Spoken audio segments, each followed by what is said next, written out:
El lápiz de grafito se deslizaba sobre el papel albanene con un susurro suave, casi inaudible, una caricia de carbón sobre la transparencia. Mis dedos, manchados por el polvo del grafito, se movían con una precisión que solo años de práctica podían conferir. Estaba en mi santuario, mi estudio, un espacio inundado por la luz dorada de la tarde que se colaba por el ventanal que yo misma había diseñado. Afuera, el jardín florecía en un caos controlado de bugambillas y helechos. Adentro reinaba el orden de las ideas, la promesa de la creación. Sobre la mesa de dibujo descansaba el proyecto que consumía mis días y mis noches, una biblioteca pública para una comunidad de bajos recursos. Un edificio que pretendía ser más que concreto y vigas. Quería que fuera un refugio, un lugar de esperanza. Era en estos momentos, en el silencio poblado, solo por mis pensamientos y el rasgueo del lápiz, cuando sentía que mi vida tenía un propósito claro, una dirección. Era Soledad Rivera, la arquitecta. Era yo. Entonces, el sonido estridente del teléfono fijo rompió la burbuja de paz. Siempre he odiado ese teléfono. El celular, lo siento mío. El teléfono de la casa se sentía como una embajada de un territorio ajeno, una línea directa para las demandas y las obligaciones. Dudé un instante, tentada a ignorarlo, a sumergirme de nuevo en las líneas y los ángulos de mi diseño. Pero la insistencia del timbre era como un dedo picándome las costillas. Sabía quién era. Solo una persona llamaba a esa hora con esa urgencia implacable. Con un suspiro que arrastró más cansancio que aire, contesté: «Bueno, Soledad, hija, qué bueno que te encuentro». La voz de mi suegra, doña Carlota, sonó falsamente dulce, un caramelo que escondía una píldora amarga. «Estaba hablando con tus tías, con tus primas, con todos, y se nos ocurrió una idea maravillosa. Maravillosa». Sentí un nudo frío formarse en mi estómago. Las ideas maravillosas de Carlota usualmente implicaban mi trabajo, mi tiempo o mi dinero. «Ah, ¿sí? ¿Qué idea, suegra?» «Pues, como Gasparito anda tan ocupado con sus negocios, y ustedes tienen esa casa tan preciosa, tan grande, decidimos que la cena de Navidad será ahí este año. Así no andamos todos divididos. Una gran reunión familiar. ¿No te parece divino?» El lápiz que aún sostenía en mi mano se detuvo en seco sobre el papel. Divino. La palabra resonó en mi cabeza con una ironía brutal. No era una pregunta, no era una sugerencia. Era un decreto real emitido desde su trono de autoimportancia. «Suegra». No sé, empecé a balbucear, buscando una excusa, una salida de emergencia. «Tengo muchísimo trabajo. El proyecto de la biblioteca está en una fase crítica». «Ay, por favor, Soledad». Siempre con el trabajo, me interrumpió, su tono perdiendo el barniz de dulzura para revelar el acero debajo. «La familia es primero. Además, ¿qué tanto puede ser? Una cenita. Seremos como 30, quizá 35. Los de siempre, ya les avisé a todos. Están encantadísimos. 35 personas. La imagen mental me golpeó como una ola. El supermercado, las ollas gigantes, la limpieza antes y después, las críticas veladas, el ruido, la invasión. Mi casa, mi santuario, convertido en un salón de fiestas público. Justo en ese momento, Gaspar entró al estudio. Me vio al teléfono, con el rostro pálido, y arqueó una ceja. Le hice un gesto, señalando el auricular. Él se encogió de hombros, desinteresado. «Suegra, déjeme hablarlo con Gaspar. Intenté una última vez. No hay nada que hablar. Tu esposo estará feliz. Es su familia, después de todo. Bueno, te dejo, que tengo que seguir organizando. Pórtate bien». Y colgó. El silencio que dejó fue más ruidoso que la llamada. Miré a Gaspar, esperando.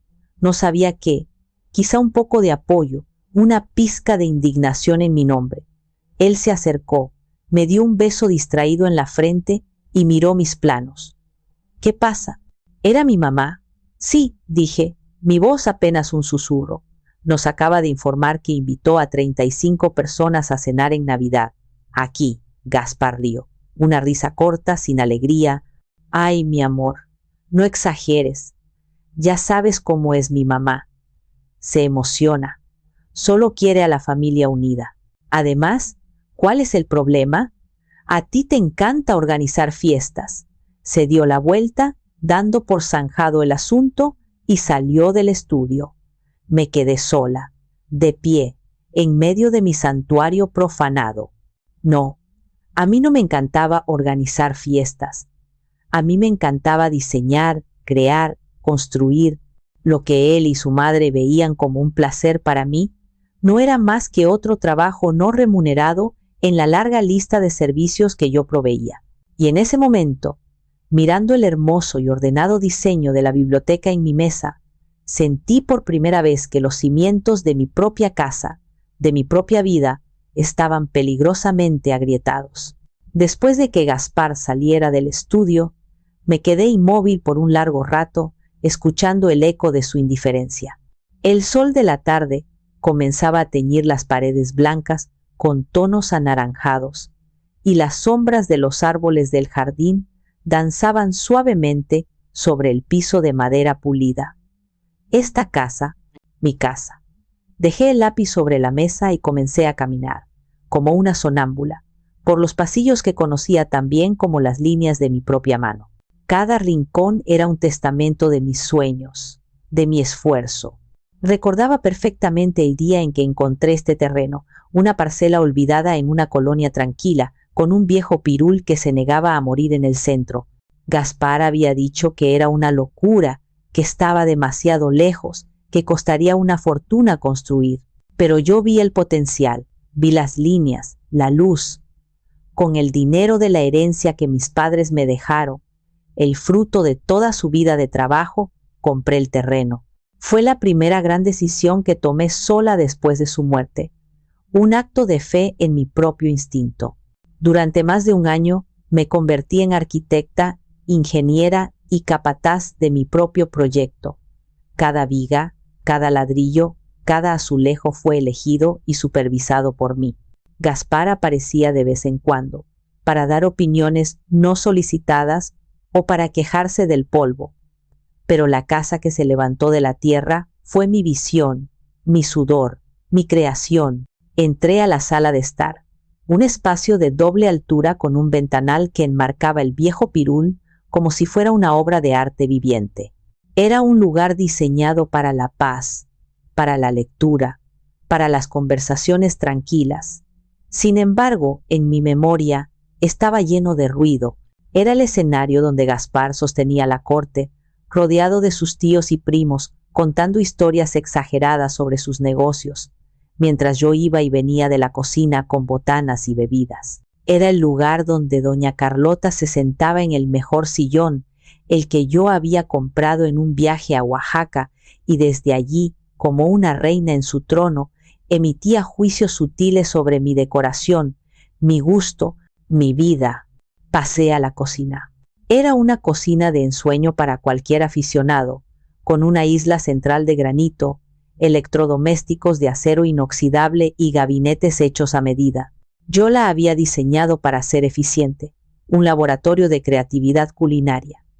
Pero se había convertido en mi cadena de montaje, mi puesto de trabajo. Aquí era donde pasaba horas, a veces días, preparando los banquetes para los cumpleaños de Gaspar, los aniversarios de mis suegros, el Día de las Madres y ahora la Navidad.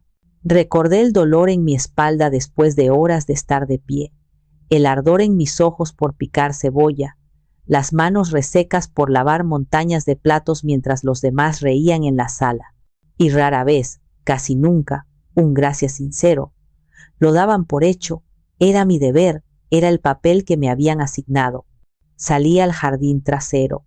Había diseñado un pequeño estanque con peces koi y un deck de madera rodeado de lavanda y romero. Era mi rincón de meditación, el lugar al que escapaba cuando la presión era demasiada. Pero incluso este espacio había sido colonizado. Recordé la fiesta del último verano, cuando los hijos de mis sobrinos políticos habían arrojado piedras a mis peces, y cuando se los mencioné a sus padres, solo recibí una risa y un son cosas de niños. Soledad, no seas tan delicada. Me detuve junto al viejo pirul, su corteza rugosa bajo mis dedos. Este árbol había visto todo. Había visto mi emoción inicial, mi agotamiento durante la construcción, mi esperanza en la mudanza y la lenta y progresiva erosión de esa esperanza. Mis padres, al dejarme esa herencia, me habían dado alas para volar, para construir mi propio nido. Y yo, en mi desesperada necesidad de pertenecer, de reconstruir una familia tras perder la mía, había permitido que otros lo convirtieran en su jaula. La casa era hermosa, sí. Era la envidia de todos los que la visitaban. En las revistas de arquitectura la llamarían un diálogo entre la modernidad y la naturaleza.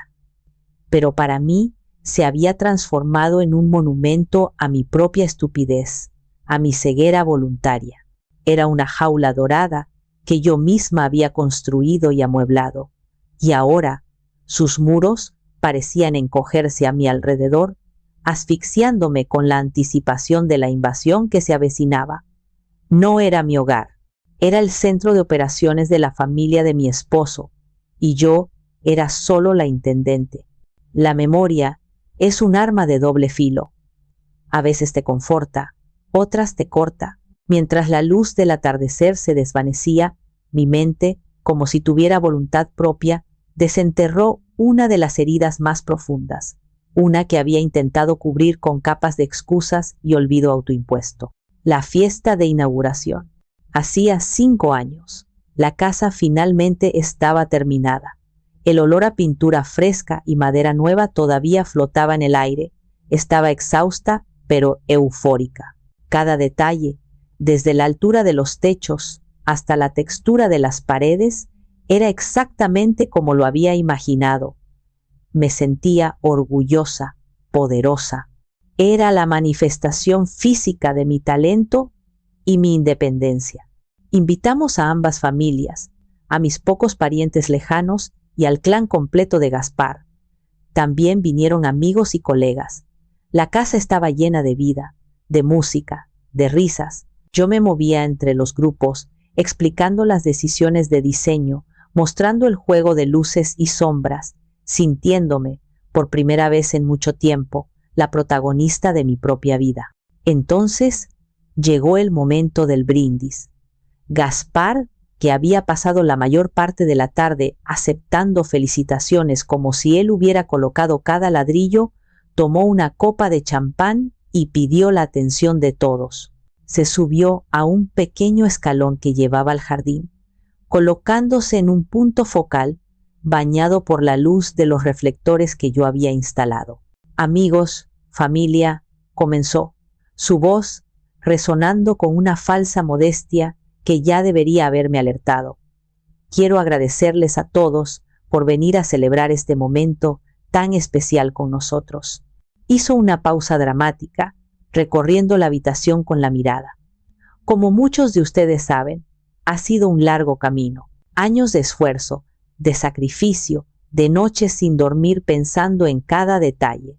Yo lo miraba desde abajo, con una sonrisa en los labios, esperando que me diera el crédito, que compartiera el logro. Esperaba que dijera, pero nada de esto hubiera sido posible sin el talento y la visión de mi increíble esposa, Soledad, o algo parecido. Qué ingenua fui, Gaspar continuó, pero hoy, al ver sus rostros en este espacio, sé que todo ha valido la pena. Levantar esta casa, nuestro hogar, desde los cimientos, ha sido el proyecto más grande de mi vida, y estoy increíblemente orgulloso de poder ofrecerles esto, de poder darle a mi esposa el hogar que se merece. El aplauso estalló. La gente vitoreaba. Sus tíos le daban palmadas en la espalda. Su madre, doña Carlota, lo miraba con lágrimas de orgullo en los ojos, como si estuviera viendo a un héroe conquistador. Luego, su mirada se encontró con la mía por encima de las cabezas de la gente. No había gratitud en sus ojos. No había reconocimiento, había un brillo de puro triunfo, como si hubiéramos estado en una competencia secreta y ella, a través de su hijo, hubiera ganado. Mi sonrisa se congeló en mi rostro. Sentí como la sangre se me retiraba de la cara. El cuarto, lleno de gente, de repente se sintió vacío. Era como si me hubieran borrado de mi propia obra de arte. Él no solo se había apropiado de mi trabajo, sino también de la herencia de mis padres, de su último regalo para mí. Lo había convertido en un trofeo para su ego. Nadie se dio cuenta. O si lo hicieron, no dijeron nada. Yo, la arquitecta, la creadora, la verdadera dueña, me quedé allí, entre la multitud que aclamaba al impostor, sintiéndome más invisible que nunca. Más tarde esa noche, cuando se lo mencioné a Gaspar en la privacidad de nuestro nuevo y hermoso dormitorio, él simplemente se rió. «Ay, Soledad, qué sensible eres. Es solo una forma de hablar. Los hombres tenemos que mantener las apariencias, ya sabes. Suena mejor si digo que yo la construí. No te lo tomes tan a pecho». Y yo, para evitar una pelea en nuestra primera noche en la casa de mis sueños, me callé. Me tragué el veneno de la injusticia y lo dejé instalarse en mi alma.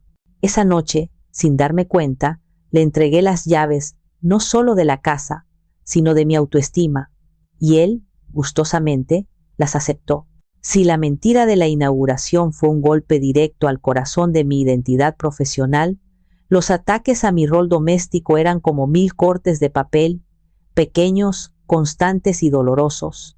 La cocina, ese espacio que había diseñado con tanto amor, se convirtió en mi campo de batalla personal, un lugar donde mis esfuerzos eran juzgados y casi siempre encontrados deficientes por el tribunal de la familia de Gaspar. El recuerdo más vívido, el que mi mente evocaba con una claridad masoquista, fue el del cumpleaños número 49 de Gaspar, el año pasado. Yo quería hacer algo especial. Gaspar amaba el mole poblano, el de verdad, el que lleva días de preparación y una lista de ingredientes que parece un poema antiguo. Chiles mulatos, pasillas, anchos, almendras, pasas, chocolate, ajonjolí, canela, clavo. Decidí hacerlo desde cero. Durante 2 días, la casa se impregnó de los aromas complejos y profundos de los chiles tostándose, las especias moliéndose, el chocolate derritiéndose. Mis manos se tiñeron del color del barro, mis brazos dolían de tanto mover la pasta espesa en la cazuela de cobre. Era un trabajo de amor, un regalo que no se podía comprar. Quería demostrar, quizá a mí misma más que a nadie, que podía ser la arquitecta exitosa y también la esposa que conservaba las tradiciones, la que podía crear un platillo legendario. El día de la fiesta, la casa se llenó. Serví el mole con orgullo, el color oscuro y brillante cubriendo las piezas de pavo, espolvoreado con ajonjolí tostado. El aroma era espectacular. Los primeros comentarios fueron positivos. Los amigos de Gaspar, sus colegas, elogiaron el platillo. Me sentí aliviada, casi feliz. Pero entonces, el jurado principal emitió su veredicto. La tía Pilar, hermana de Carlota, y su portavoz no oficial, tomó un bocado, masticó lentamente con una expresión de concentración exagerada, y luego dejó caer el tenedor sobre el plato con un ruidito seco. «Está bueno, Soledad», dijo, su voz lo suficientemente alta para que la mitad de la mesa la escuchara. «Tiene mérito el esfuerzo, claro». Hizo una pausa, asegurándose de tener la atención de todos. «Pero le falta, no sé, le falta el sazón, el alma. El mole de mi hermana Carlota, ese sí que te transporta. Este está, correcto, como de restaurante, correcto como de restaurante». En su mundo, no había peor insulto. Significaba que mi comida era impersonal, técnica, sin el amor y la tradición que supuestamente solo las mujeres de su familia poseían. La sangre me subió a las mejillas. Miré a Carlota, esperando que, por una vez, interviniera. Que dijera algo como: Ay, Pilar, no seas así. Soledad se esforzó muchísimo, pero Carlota simplemente sonrió, una sonrisita apretada y satisfecha. Cada quien tiene su toque, hermana, dijo, lo que era una forma elegante de estar de acuerdo con la crítica. Busqué la mirada de Gaspar. Él estaba ocupado hablando de fútbol con sus primos. Había escuchado el comentario. Lo sé, pero eligió ignorarlo. Su lealtad no estaba conmigo, la mujer que había pasado 2 días cocinando para él. Su lealtad estaba con su clan, con el statu quo que lo mantenía a él en el centro, cómodo y sin conflicto. Sentí una humillación profunda y amarga. No se trataba del mole, se trataba de mí. Era una forma de recordarme mi lugar.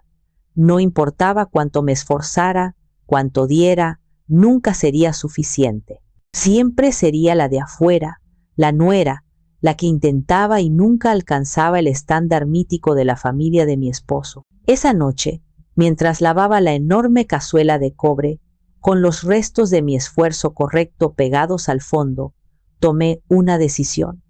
Nunca más volvería a invertir tanto de mí en un platillo para ellos. Les daría comida, sí, pero no les volvería a dar mi alma en un plato. Fue una pequeña rebelión silenciosa, una frontera que tracé en mi propia cocina. Pero, como tantas otras fronteras que había intentado establecer, ellos la cruzarían una y otra vez, sin siquiera darse cuenta de que estaba allí. Si los ataques a mi identidad profesional y doméstica eran dolorosos, la forma en que Gaspar y su familia trataban mi dinero era sencillamente insultante. La herencia de mis padres se había convertido en una especie de fondo común para los caprichos y emergencias de la familia política, mientras que mis propias necesidades y las de mi familia de origen eran relegadas a un segundo plano. Hace apenas 6 meses, recibí una llamada que me heló la sangre. Mi tía Elena, la hermana menor de mi madre, mi único pariente cercano que me quedaba, había sido diagnosticada con un problema cardíaco que requería una cirugía urgente. El seguro que tenía era básico y no cubría el costo total. Necesitaba ayuda. Esa noche, me senté con Gaspar en la terraza, el lugar donde se suponía que teníamos nuestras conversaciones importantes. Le expliqué la situación con el corazón en la mano. Es mi tía Elena, Gaspar. Siempre fue como una segunda madre para mí. Necesita el dinero para la próxima semana. Propuse usar una parte de nuestros ahorros conjuntos, una cuenta que irónicamente se alimentaba principalmente de los bonos de fin de año de mi firma de arquitectura. Gaspar frunció el ceño. Sacó su calculadora mental, esa que solo funcionaba para calcular los gastos que no le beneficiaban directamente.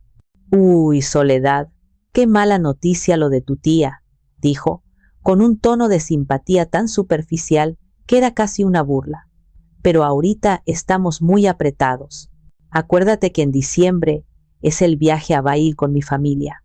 Ya compramos los boletos de avión y todavía falta pagar el hotel y los pases de esquí. No podemos tocar esos ahorros. Es el único viaje que hacemos todos juntos al año. El único viaje, pensé con amargura. ¿Y qué hay de nuestros viajes, los de nosotros dos? Hacía años que no tomábamos unas vacaciones solos. Siempre era con su familia. Gaspar, esto es una emergencia médica, no unas vacaciones. Le supliqué. El viaje puede esperar. No, no puede esperar. Mi mamá se decepcionaría muchísimo. Ya está todo planeado, dijo, su voz adquiriendo ese tono terco y final que significaba que la discusión había terminado. Lo siento por tu tía, de verdad, pero tendrás que buscar otra forma. Me quedé sin palabras. La facilidad con la que había priorizado unas vacaciones de esquí sobre la salud de mi tía me dejó sin aliento. Esa noche me sentí completamente sola. Al día siguiente, liquidé unas acciones que tenía a mi nombre, un remanente personal de la herencia, y le envié el dinero a mi tía. No le dije nada a Gaspar. La verdadera bofetada vino 2 semanas después.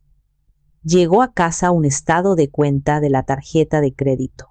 Entre los cargos había uno que me llamó la atención, una joyería de lujo, por una cantidad considerable. Cuando le pregunté a Gaspar, él sonrió con orgullo. Ah, eso fue el regalo de aniversario para mis papás. Les compré un reloj nuevo a mi papá. Tenías que ver su cara. El mismo hombre que me había dicho que estábamos muy apretados para la cirugía de mi tía, no había dudado en gastar una fortuna en un reloj, y lo había cargado a la tarjeta que yo pagaba casi en su totalidad cada mes. En ese momento, una parte de mí se rompió. No era solo el egoísmo, era el desprecio absoluto por lo que era importante para mí. Mis lazos, mis afectos, mi familia de sangre no valían nada en comparación con los deseos de su clan. Yo era la proveedora, la banquera, la que financiaba el estilo de vida y los caprichos de todos, pero no tenía derecho a usar esos mismos recursos para mis propias emergencias emocionales y familiares. Era una transacción de un solo sentido. Yo daba, ellos tomaban y yo tontamente lo permitía. El viernes por la tarde, después de la llamada de Carlota, sentía que las paredes de mi estudio se cerraban sobre mí. Necesitaba aire, necesitaba una perspectiva externa, necesitaba a Rebeca. Le envié un mensaje de texto corto. Café, emergencia nivel Dios. Su respuesta fue inmediata. En 20 minutos en el lugar de siempre. El lugar de siempre era una pequeña cafetería a medio camino entre mi casa y su despacho. Un territorio neutral donde habíamos diseccionado nuestras vidas durante más de 20 años. Cuando llegué, ella ya estaba allí, con un café americano en la mano y una mirada de preocupación en sus ojos inteligentes. Rebeca era lo opuesto a mí en muchos sentidos. Ella era directa, confrontacional y tenía un detector de mentiras y abusos finamente calibrado. Apenas me senté, las palabras brotaron de mí como un torrente. Le conté de la llamada, de las 35 personas, de la respuesta de Gaspar, de la sensación de asfixia. Ella me escuchó en silencio, asintiendo de vez en cuando, su expresión endureciéndose con cada detalle que yo añadía. Cuando terminé, ella dejó su taza sobre la mesa con un golpe seco. ¿Y qué le dijiste?, preguntó, su voz peligrosamente tranquila. Nada. Bueno, le dije a Gaspar que era demasiado, pero él, me encogí de hombros, sintiéndome patética. Pero él te dijo que no exageraras, que a su mamá le gusta la familia unida y que a ti te encanta ser la anfitriona del año, ¿verdad?, dijo Rebeca, imitando la voz condescendiente de Gaspar a la perfección. Asentí, sintiendo cómo las lágrimas comenzaban a picar en mis ojos. Rebeca, es que a veces pienso que el problema soy yo, que soy demasiado sensible. Quizá así son todas las familias. Hay que ceder, hay que sacrificarse. No, me interrumpió, su voz subiendo de volumen y haciendo que la pareja de la mesa de al lado nos mirara. No, Soledad. Eso es lo que te han hecho creer. Una familia se apoya, se respeta. No te usa como si fueras un cajero automático con delantal. Lo que tienes no es una familia política, es un sindicato de parásitos con tu esposo como líder. No hables así de Gaspar, susurré, por pura costumbre. ¿Por qué no? ¿Cuándo fue la última vez que él te defendió a ti ante ellos? ¿Cuándo puso tus necesidades primero? Nunca, porque para él tú eres un activo, una proveedora. Y para su madre eres la competencia, la mujer que tiene que ser constantemente puesta en su lugar. Las palabras de Rebeca eran duras, pero resonaban con una verdad que yo había intentado ignorar. Me sequé una lágrima furtiva. Es que, desde que mis padres murieron, mi voz se quebró. Ellos son la única familia que me queda. A veces, aguantar todo esto parece un precio pequeño a pagar por no estar sola. La mirada de Rebeca se suavizó. Se inclinó sobre la mesa y tomó mi mano. Sole, amiga, entiendo ese miedo más de lo que crees, pero mírate, no estás menos sola con ellos. Estás profundamente sola, pero rodeada de gente que te agota, estar sola de verdad, en tus propios términos, es 1000 veces mejor que esta farsa. Tienes que poner un alto, tienes las herramientas. La casa es tuya, el dinero, en su mayoría, es tuyo. Tienes el poder, pero sigues actuando como si fueras una prisionera. ¿Y qué hago, Rebeca? ¿Les digo que no y desato la Tercera Guerra Mundial en mi propia casa? Exactamente, dijo ella con una sonrisa feroz. O mejor aún, no digas nada y haz algo que no se esperen, algo definitivo. Recuerda el plan del que hemos hablado tantas veces en broma, el Plan Omega. Quizá es hora de dejar de bromear. Me quedé mirándola. El Plan Omega era nuestra fantasía de escape, un escenario hipotético donde yo usaba mis recursos legales y financieros para darle la vuelta a la tortilla. Siempre había parecido eso, una fantasía. Pero en ese momento, con el peso de 35 invitados no deseados sobre mis hombros, la fantasía comenzó a sentirse peligrosamente como una posibilidad real, como la única salida. Regresé a casa esa tarde con las palabras de Rebeca resonando en mi cabeza.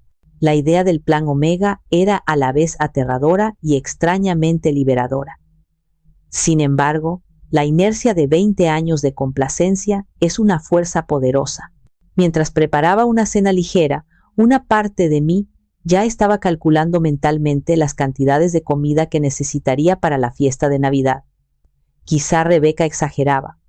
Quizá yo podía manejarlo una vez más.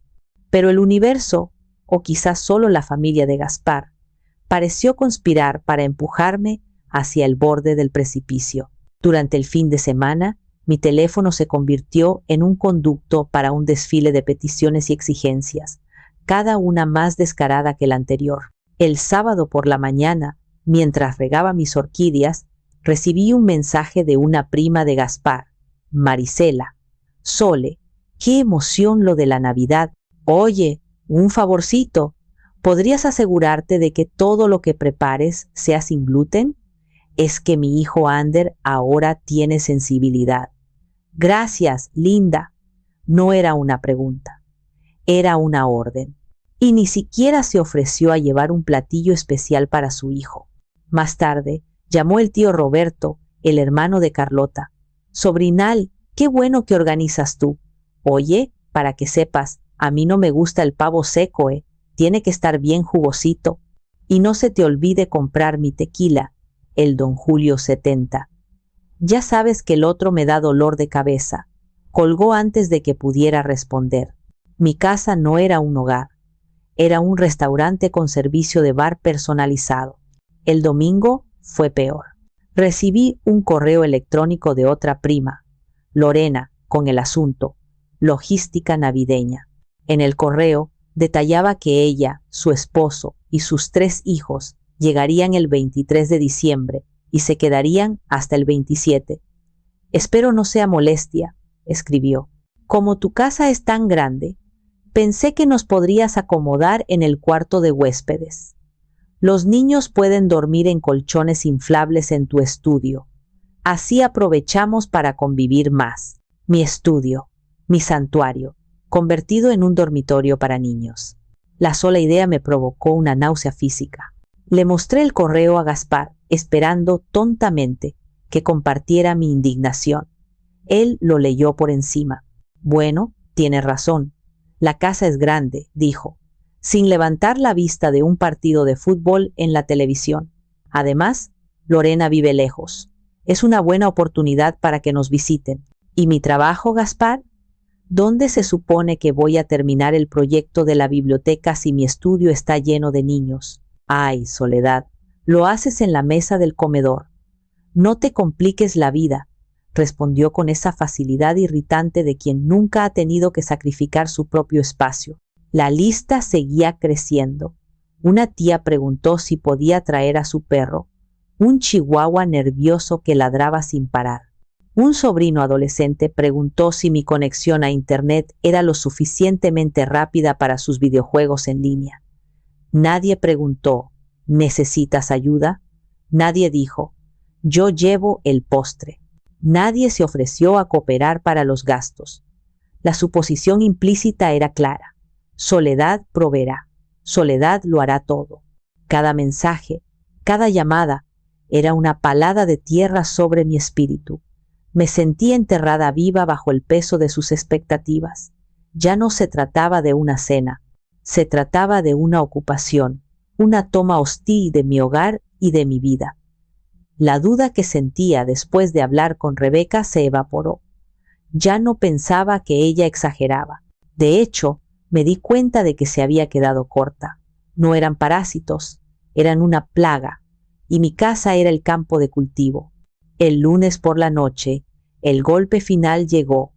No fue un mensaje, no fue una llamada de un pariente lejano, fue algo mucho más íntimo, más cruel. Fue la prueba irrefutable de que para mi esposo yo no era una compañera, sino una herramienta.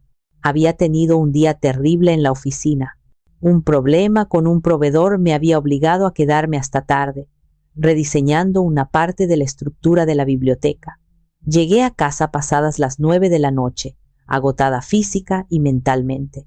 La casa estaba en silencio. Supuse que Gaspar estaría en el cuarto, viendo la televisión. Dejé mi portafolio en la entrada y fui directo a mi estudio para guardar los planos. La puerta estaba entreabierta. Cuando me acerqué, escuché la voz de Gaspar. Estaba hablando por teléfono. Su tono era relajado, divertido. Me detuve, sin saber por qué. Un instinto, una premonición oscura. No, mamá, de verdad, no te preocupes. Ya sabes cómo es, decía Gaspar, y reconocí ese tono condescendiente que usaba para hablar de mí. Mi corazón empezó a latir más rápido. Me pegué a la pared, oculta en la penumbra del pasillo.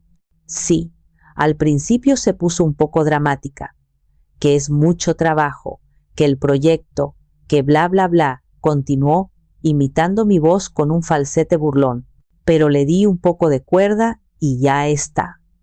Ahorita anda como hormiguita, haciendo sus listas y planeando todo. La tengo bien entrenada. Entrenada. La palabra me golpeó en el estómago, sacándome el aire. No era una broma. Lo dijo con la convicción de un domador de leones hablando de su bestia más dócil. Hubo una pausa, y pude escuchar el sonido agudo de la risa de Carlota al otro lado de la línea, incluso a través de la puerta. Me imaginé su rostro, sus ojos pequeños brillando de malicia. Claro que sí, mamá, añadió Gaspar, su propia risa uniéndose a la de ella. No me digas que no. Me conseguí la mejor sirvienta sin sueldo del mundo. ¿A poco no? Cocina, limpia y encima paga todas las cuentas. Un negocio redondo. Un negocio redondo. La mejor sirvienta sin sueldo del mundo. La tengo bien entrenada. Las frases se repitieron en mi cabeza, cada una como un martillazo sobre los restos de mi amor, de mi respeto por él.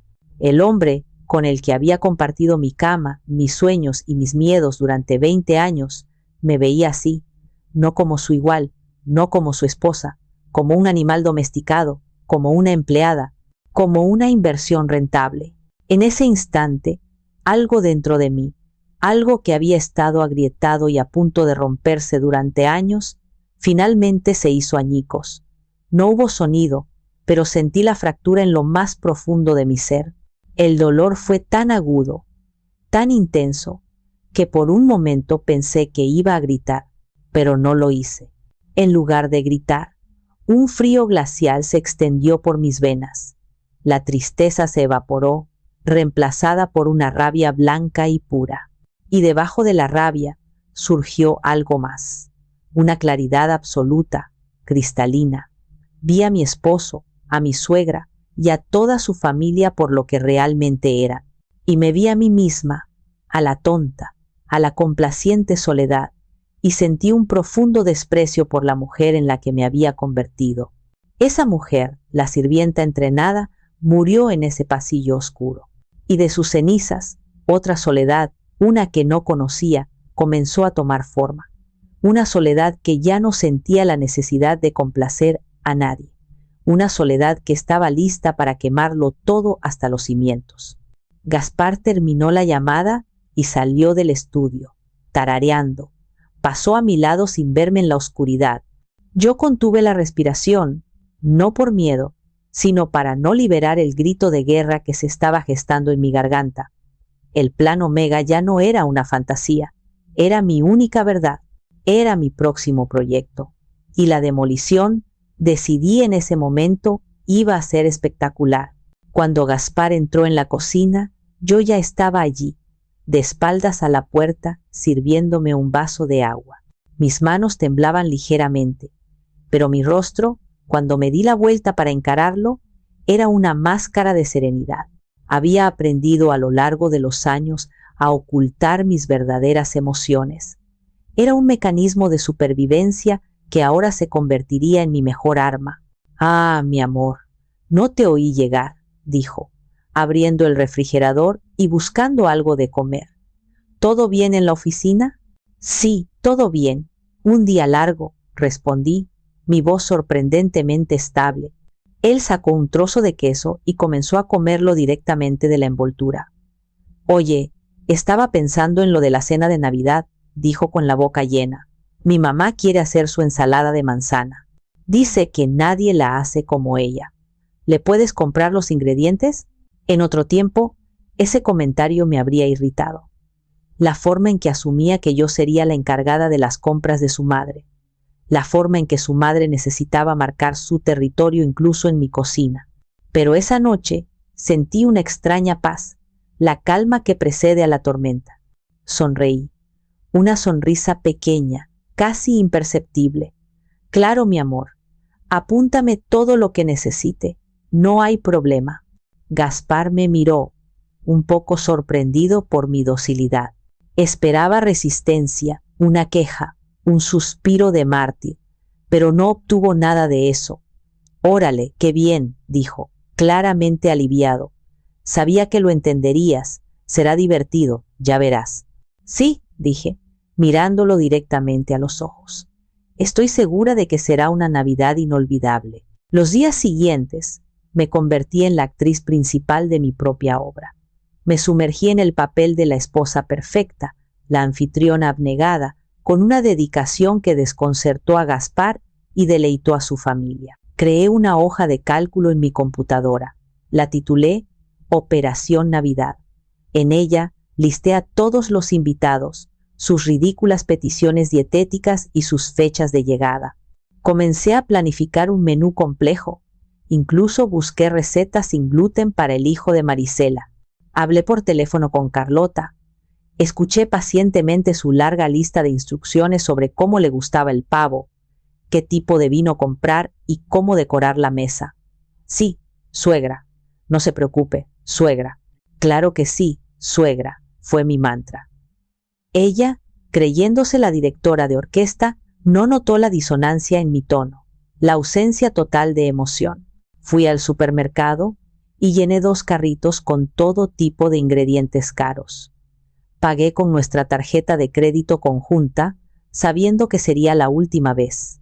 Mientras caminaba por los pasillos, no sentía el agobio de siempre. En cambio, sentía una especie de desapego, como si estuviera preparando una fiesta para gente extraña en una casa que no era la mía. En cierto modo, era verdad. Gaspar estaba encantado. ¿Ves, mi amor? Sabía que solo necesitabas un empujoncito, me dijo una noche, viéndome limpiar la platería. Te ves más feliz cuando estás ocupada con las cosas de la casa.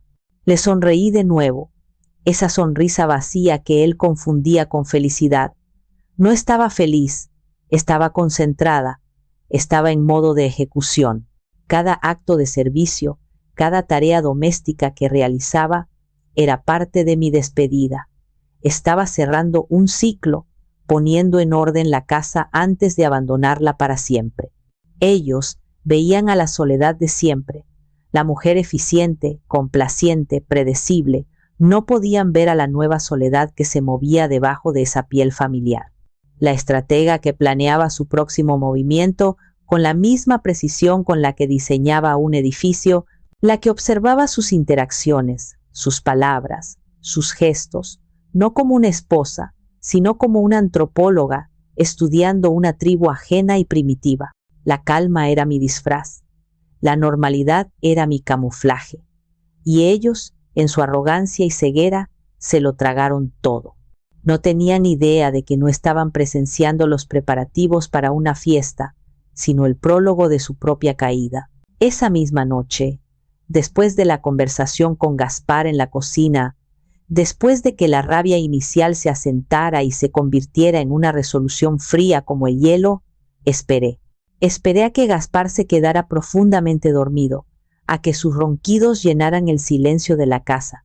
Era la banda sonora de mi matrimonio, un sonido que antes me irritaba y que ahora me parecía extrañamente reconfortante, la prueba de que mi carcelero estaba dormido y yo podía moverme libremente. Me deslicé fuera de la cama con el sigilo de un ladrón. Fui a mi estudio, el único lugar de la casa que todavía sentía verdaderamente mío, y cerré la puerta sin hacer ruido. La luz de la luna entraba por el ventanal, dibujando patrones plateados sobre mis planos. Me senté en mi silla de trabajo y saqué mi teléfono celular. Busqué el contacto de Rebeca. Mi pulgar se cernió sobre el botón de llamada durante un largo segundo. Este era el punto de no retorno. Una vez que hiciera esta llamada, no habría vuelta atrás. La vida que había conocido, por imperfecta y dolorosa que fuera, terminaría. ¿Estaba lista? Pensé en la risa de Gaspar, en el tono burlón de Carlota, en la palabra entrenada. Sí, estaba más que lista. Presioné el botón.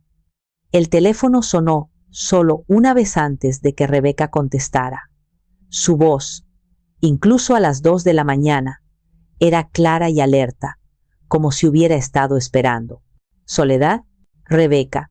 Mi voz fue un susurro, pero firme, sin el temblor que esperaba. Soy yo. Lo sé. ¿Estás bien?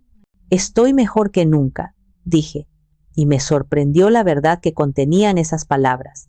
Rebeca, es hora. Hubo un breve silencio en la línea. No fue un silencio de sorpresa, sino de solemnidad, como un momento de respeto antes de una batalla. ¿Estás completamente segura, Sole?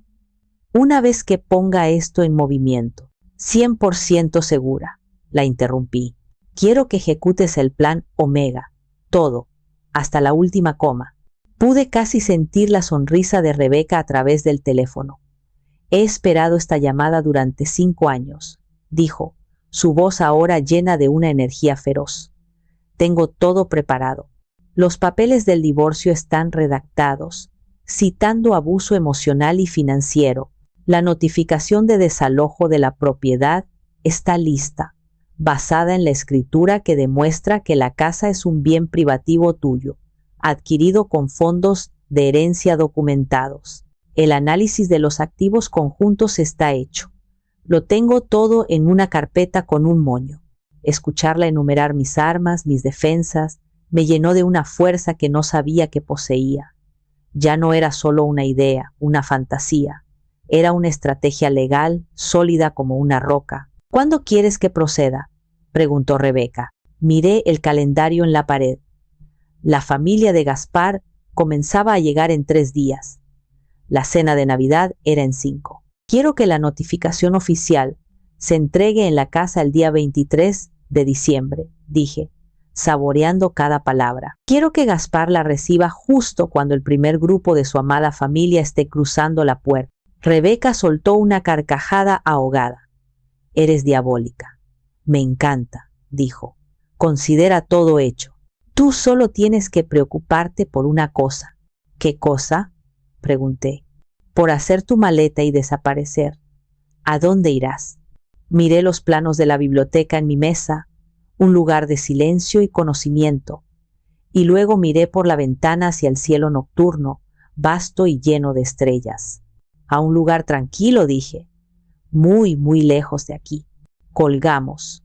Me quedé sentada en la oscuridad, el teléfono todavía en mi mano. No sentía miedo, no sentía culpa.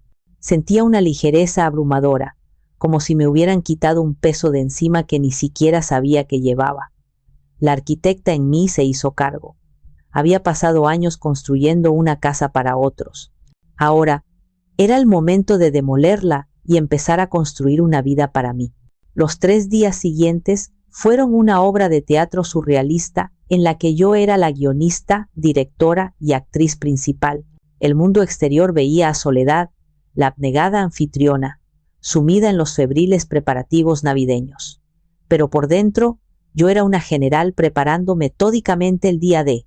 Mi primera parada fue el supermercado más grande y caro de la ciudad.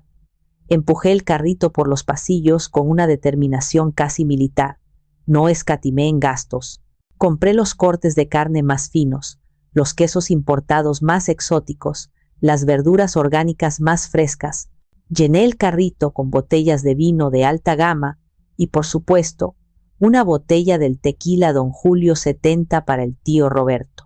Pagué la cuenta exorbitante con nuestra tarjeta de crédito conjunta, sonriendo al cajero.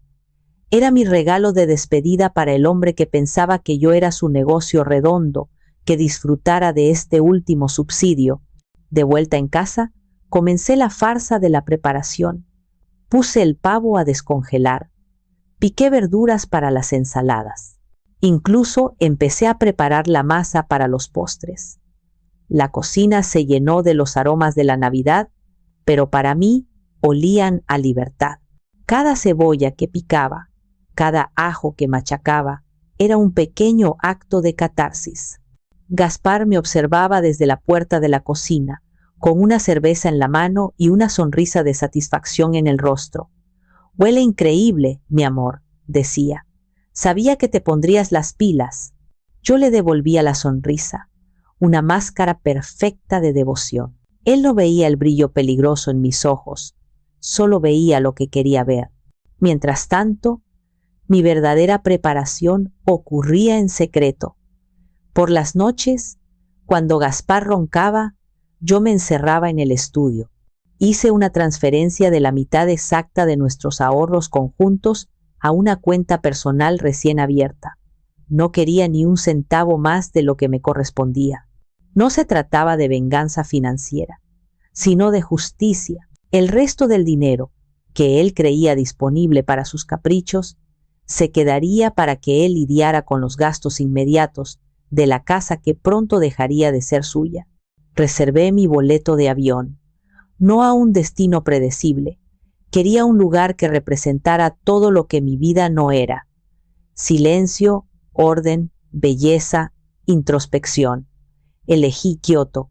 La idea de pasar la Navidad paseando por templos antiguos, rodeada de la serena belleza de los jardines japoneses en invierno, era el antídoto perfecto para 20 años de Navidades ruidosas y caóticas. Hablé con Carlota por teléfono, adoptando un tono de total sumisión. «Sí, suegra, el pavo lo voy a rellenar como a usted le gusta. Sí, ya compré las almendras para la ensalada de manzana. No, no se preocupe por nada, usted solo venga a disfrutar». Ella me daba instrucciones como si yo fuera una empleada incompetente, y yo las aceptaba con una dulzura empalagosa que debería haberla alertado. Pero su ego era demasiado grande para detectar la ironía. Mi actuación fue impecable. Engañé a todos. Les di exactamente la versión de Soledad que esperaban ver, la que habían moldeado y dado por sentada durante 2 décadas. Les permití creer que habían ganado, que su sistema de control y explotación funcionaba a la perfección. La noche antes de mi partida, después de terminar de picar una cantidad monumental de verduras, me lavé las manos y me miré en el reflejo oscuro de la ventana de la cocina. Por un instante, no reconocí a la mujer que me devolvía la mirada. Había una dureza en su expresión, una determinación en sus ojos que no estaba allí una semana antes. La sirvienta entrenada se había ido. En su lugar, había una mujer que estaba a punto de reclamar su vida, y el escenario para su acto final estaba perfectamente preparado. La mañana del 21 de diciembre, le dije a Gaspar que necesitaba ir al centro a comprar unos adornos de último minuto para la mesa. Era una excusa plausible, una tarea más en mi supuesta lista de anfitriona perfecta. Él ni siquiera levantó la vista del periódico. Claro, mi amor, no tardes, pero mi destino no era una tienda de decoración. Mi destino era el banco. Entré en la sucursal donde había mantenido mis cuentas personales desde antes de casarme. Era un lugar familiar, tranquilo. La gerente, la señora Morales, me conocía desde hacía años. Me saludó con una sonrisa cálida. Señora Rivera, qué gusto verla. ¿En qué puedo ayudarla?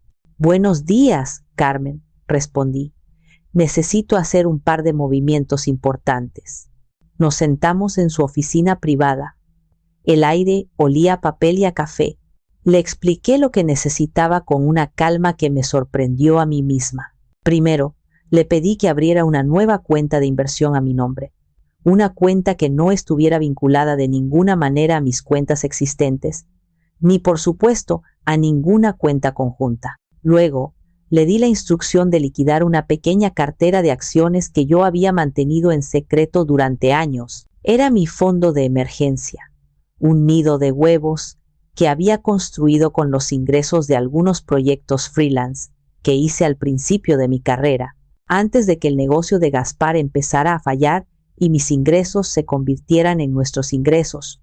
Nunca le había hablado de este fondo, no por desconfianza, al principio, sino porque era mío, el único pedazo de mi vida financiera que no había sido absorbido por el agujero negro de nuestro matrimonio. Ahora, entendía que mi instinto de mantenerlo separado había sido una premonición. El dinero de esas acciones, una suma considerable, se depositaría en la nueva cuenta.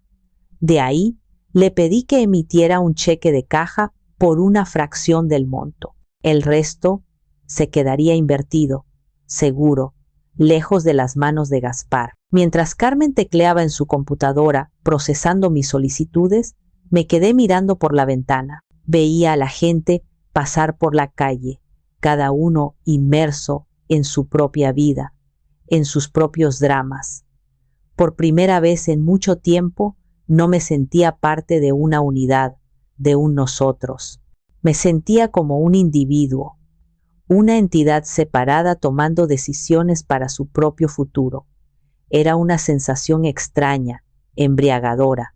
«Listo, Soledad», dijo Carmen, girando el monitor hacia mí para que revisara los detalles. «La nueva cuenta está abierta y los fondos de las acciones se transferirán mañana. Aquí está tu cheque de caja». Tomé el cheque. El papel se sentía pesado, sólido en mi mano. No era solo dinero, era mi boleto de salida. Era la prueba tangible de mi previsión, de la pequeña parte de mí que nunca se había rendido por completo. «Hay una cosa más, Carmen», dije, inclinándome hacia adelante. «Quiero cambiar la dirección para toda la correspondencia de mis cuentas personales. A partir de hoy, todo debe enviarse a este apartado postal». Le deslicé un papel con la nueva dirección, un apartado que había alquilado la semana anterior bajo mi nombre de soltera. Carmen asintió, sin hacer preguntas. Su profesionalismo era una de las razones por las que confiaba en ella. «Entendido. Lo actualizo ahora mismo». Salí del banco sintiéndome 10 kilos más ligera. El sol de la mañana me pareció más brillante, el aire más fresco. Había cortado uno de los lazos más importantes que me ataban a mi antigua vida. Había asegurado mis recursos. El plan Omega ya no era solo una estrategia legal, ahora tenía el combustible financiero para llevarlo a cabo. La arquitecta había asegurado los fondos para su nuevo proyecto, la reconstrucción de Soledad Rivera. Esa noche, cuando la casa finalmente quedó en silencio, me refugié en mi estudio. No encendí las luces principales, solo la pequeña lámpara de arquitecto sobre mi mesa de dibujo. La habitación quedó bañada en una luz suave y enfocada, creando un círculo de intimidad en la oscuridad. De un cajón cerrado con llave, saqué una vieja caja de madera de cedro. El olor a madera y a tiempo llenó el aire. Dentro, guardaba los pocos tesoros que me quedaban de mis padres, las cartas que mi padre le escribió a mi madre durante su noviazgo, el reloj de bolsillo de mi abuelo, un par de fotos descoloridas por el tiempo y, debajo de todo, un sobregrueso de papel manila. Lo saqué y coloqué su contenido sobre la mesa: los documentos de la herencia, el testamento de mi padre, el de mi madre, los estados de cuenta finales de sus ahorros, el título de propiedad de su pequeña casa, que vendí para financiar la mía, cifras y palabras legales sobre un papel que no podían empezar a describir el valor de lo que realmente me habían dejado. Mis padres habían sido personas sencillas. Mi padre, un maestro de escuela, mi madre, una enfermera. No tenían grandes lujos, pero su hogar siempre estuvo lleno de libros, de música, de amor y sobre todo de respeto mutuo. Se apoyaban, se admiraban, eran un equipo, todo lo que mi matrimonio con Gaspar no era. Acaricié una fotografía de ellos tomada en su aniversario de plata. Estaban sonriendo, abrazados, con una mirada de complicidad y afecto profundo que me atravesó el corazón. Habían trabajado toda su vida, ahorrando cada centavo que podían, no para ellos, sino para mí. Para que nunca dependas de nadie, mi hija, me había dicho mi padre una vez. Para que construyas tus propios sueños. Y yo, ¿qué había hecho con su legado? Lo había convertido en el cimiento de una vida que me estaba ahogando. Había usado su sacrificio para construir una hermosa prisión y se la había entregado a un hombre que no me valoraba y a una familia que me despreciaba. Las lágrimas que había contenido durante días finalmente comenzaron a rodar por mis mejillas. No eran lágrimas de autocompasión, sino de una profunda y dolorosa rabia conmigo misma. Me sentí como una traidora.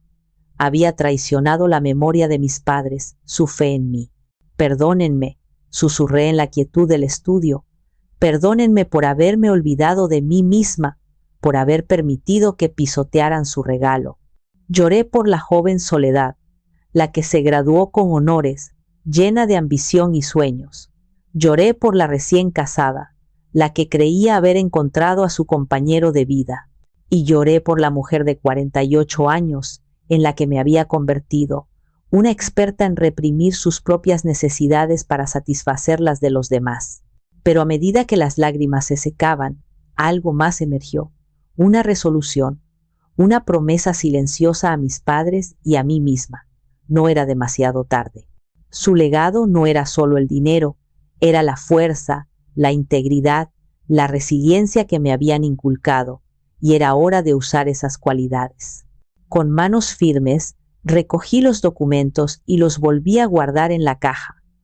El llanto me había limpiado, me había purificado. La culpa se había transformado en determinación. Ya no me sentía como una traidora. Me sentía como una hija que finalmente iba a honrar el deseo de sus padres. Iba a construir mis propios sueños, pero esta vez sobre un terreno que nadie más podría reclamar. Apagué la luz y me quedé mirando por el ventanal. La luna llena iluminaba el jardín. La casa, mi hermosa creación, parecía un mausoleo bajo la luz pálida. Era hora de dejarlo ir. Era hora de dejar ir el fantasma de la familia que intenté crear y abrazar el futuro que mis padres siempre habían querido para mí. Un futuro donde yo fuera la única arquitecta de mi propio destino.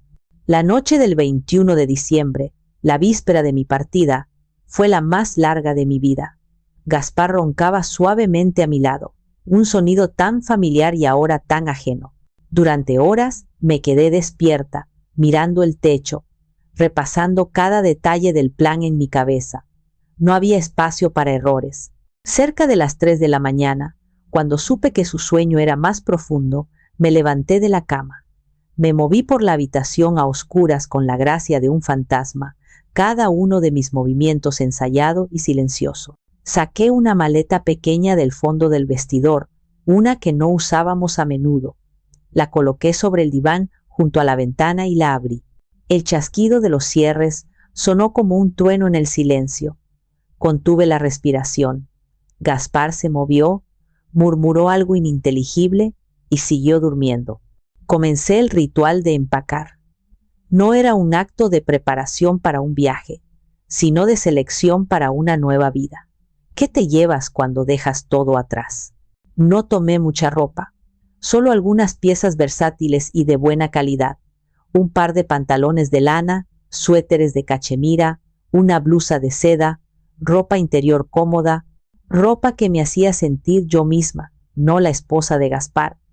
Dejé atrás los vestidos de fiesta que usaba para sus eventos de trabajo, los delantales que colgaban en la cocina. Luego, los objetos personales, un par de libros que siempre quise leer y nunca tuve tiempo, mi cuaderno de bocetos, con las páginas todavía en blanco, esperando nuevas ideas, y por supuesto, mi computadora portátil y mi disco duro externo, que contenían todo mi trabajo, toda mi carrera.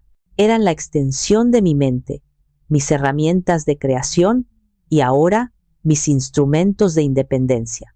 Mientras doblaba un suéter, mis ojos se posaron en el buró de mi lado de la cama. Allí, en un marco de plata, había una fotografía de nuestra boda. Éramos tan jóvenes. Gaspar me miraba con una adoración que yo creía genuina. Yo sonreía con una inocencia que me partía el corazón. Recordé a la mujer de esa foto, llena de esperanza, convencida de que el amor era suficiente para construir un mundo. ¿Qué diría ella si viera en quién me había convertido? Tomé el marco en mis manos. El cristal estaba frío al tacto. Por un instante, una ola de tristeza me invadió. Una punzada de duelo por el hombre que pensé que era Gaspar, por el matrimonio que soñé que tendríamos. No estaba dejando solo a un tirano, estaba dejando atrás 20 años de mi vida, 20 años de recuerdos, buenos y malos. Una lágrima solitaria rodó por mi mejilla y cayó sobre el cristal, distorsionando nuestras sonrisas felices. Con un movimiento lento y deliberado, abrí la parte posterior del marco, saqué la fotografía, la doblé cuidadosamente y la metí en un bolsillo de mi abrigo, no para aferrarme al pasado, sino como un recordatorio de mi propia capacidad para el autoengaño, una lección que no podía permitirme olvidar.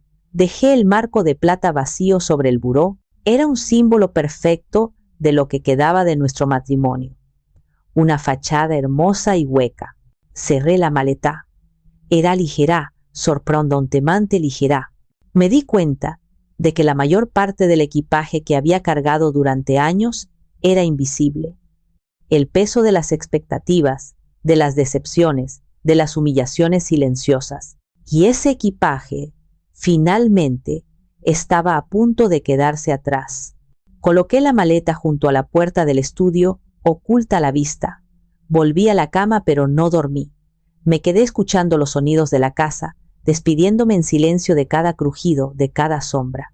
Era la última noche que pasaría en esa casa como la esposa de Gaspar. Mañana, al amanecer, comenzaría una nueva vida, sola y libre. El amanecer del 22 de diciembre se filtró por las persianas con una luz gris y pálida. Yo llevaba horas despierta, observando cómo la oscuridad se rendía al día. Cuando el despertador de Gaspar sonó, yo ya estaba vestida y en la cocina. Decidí preparar su desayuno favorito, chilaquiles rojos con cecina y un huevo estrellado encima, exactamente como a él le gustaban, con la yema tierna. Mientras el aroma del tomate y el chile guisándose llenaba la cocina, me movía con una eficiencia automática, como un robot programado para una última tarea. No lo hacía por amor, ni siquiera por costumbre. Lo hacía como un acto final de cierre, como un punto final a la oración de nuestro matrimonio. Era mi forma de decir: cumplí mi papel hasta el último minuto. Fui la esposa que esperabas que fuera.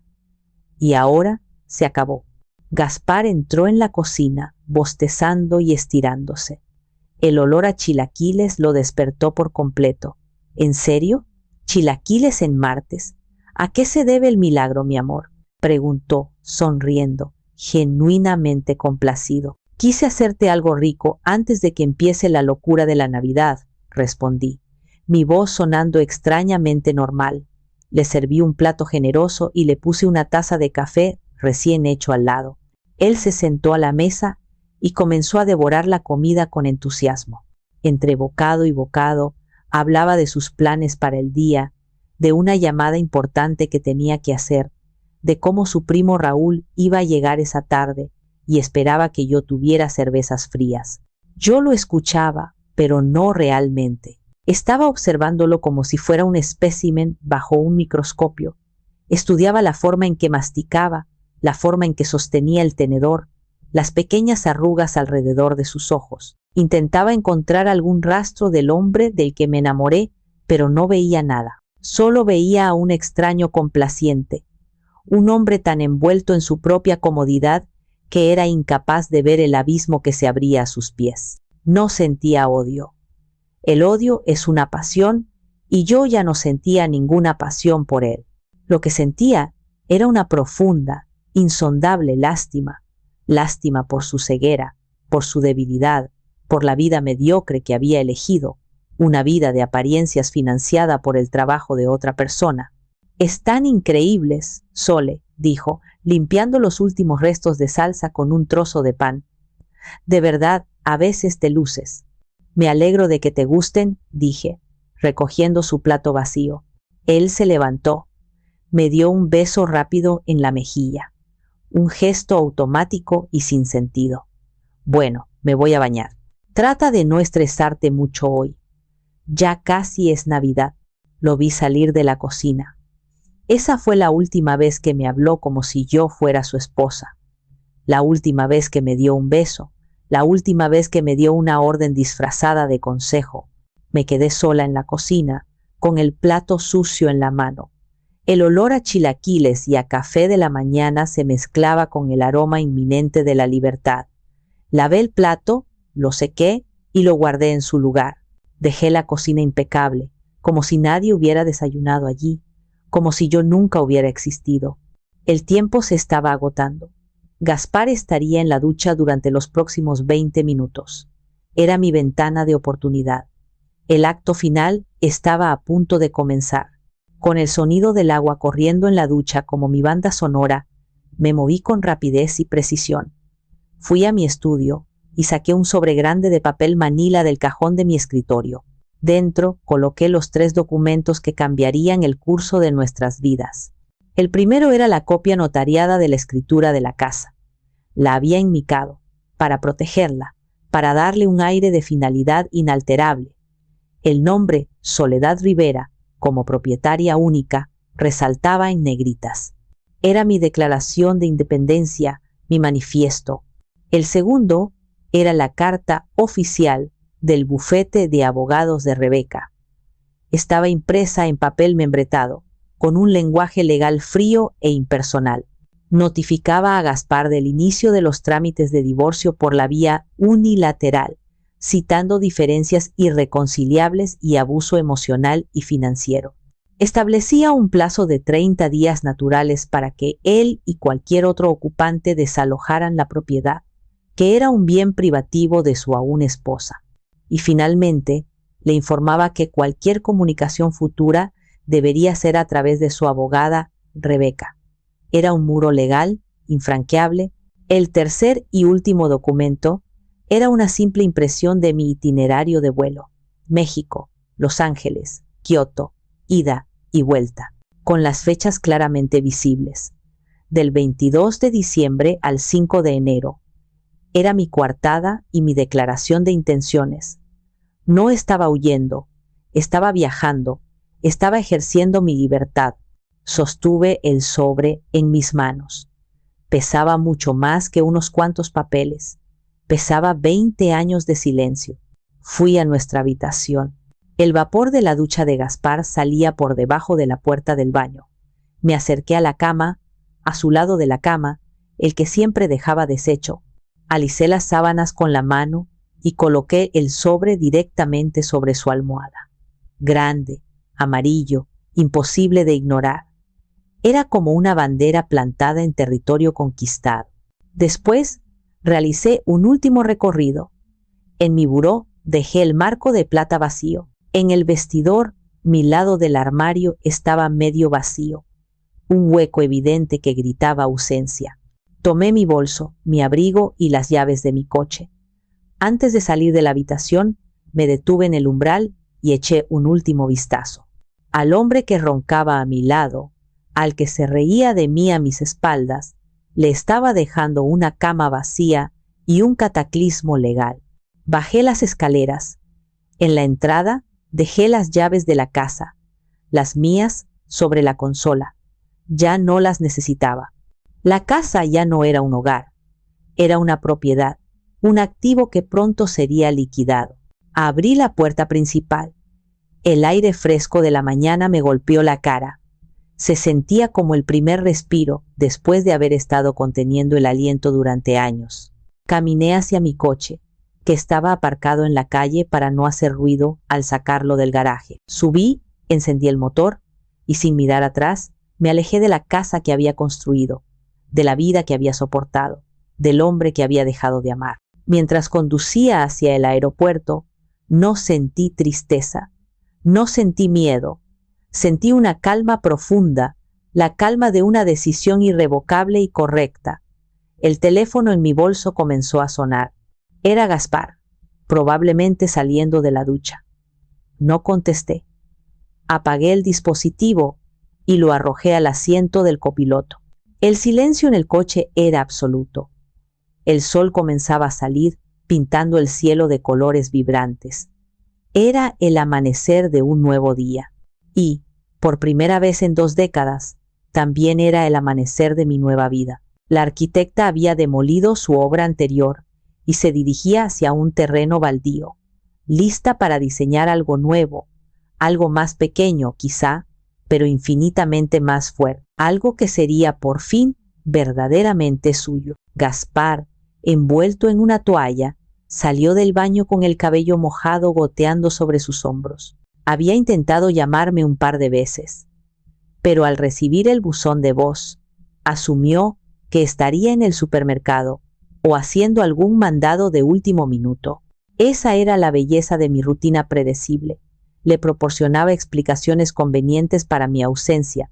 Tarareaba una canción de la radio mientras se vestía, eligiendo una camisa que, por supuesto, yo había planchado el día anterior. Se sentía bien. La vida era buena. La Navidad estaba a la vuelta de la esquina, su familia en camino, y su eficiente esposa se estaba encargando de todo. El mundo estaba en perfecto orden. Fue entonces cuando vio el sobre. Estaba sobre su almohada un rectángulo amarillo chillón contra el azul marino de la funda. Frunció el ceño. ¿Un servicio de mensajería? ¿Tan temprano? Se acercó, lo tomó. No tenía sellos ni remitente, solo su nombre, Gaspar, escrito con la caligrafía elegante y precisa de Soledad. Se sentó en el borde de la cama, un poco desconcertado. Abrió el sobre sin cuidado, rasgando el papel. Sacó el fajo de documentos. Mientras tanto, a unos 20 kilómetros de distancia, un coche familiar se detenía frente a la fachada de mi casa. Del coche descendieron doña Carlota y su hermana, la tía Pilar, seguidas por el esposo de esta última. Venían cargadas de bolsas y con una actitud de conquistadores llegando a reclamar su territorio. ¡Qué maravilla de casa! Siempre lo digo, exclamó Pilar, admirando la bugambilla que trepaba por el muro. Es lo menos que mi hijo se merece, respondió Carlota con orgullo, como si ella hubiera financiado la construcción. Vamos, vamos, que seguro Soledad ya tiene el café listo. Se acercaron a la puerta principal y tocaron el timbre. Una vez, 2 veces. El sonido resonó en el interior de la casa silenciosa. ¡Qué raro!, dijo Carlota, frunciendo el ceño. Debe estar en el jardín y no oye. Sacó su teléfono para llamar a Gaspar. Dentro de la habitación, Gaspar estaba paralizado. El primer documento que había visto era la escritura de la casa. Sus ojos se movieron rápidamente sobre el texto legal, buscando su nombre. No estaba. Solo aparecía Soledad Rivera, una y otra vez. Propietaria única, bien privativo. Sintió una punzada de incredulidad, seguida de una ola de frío.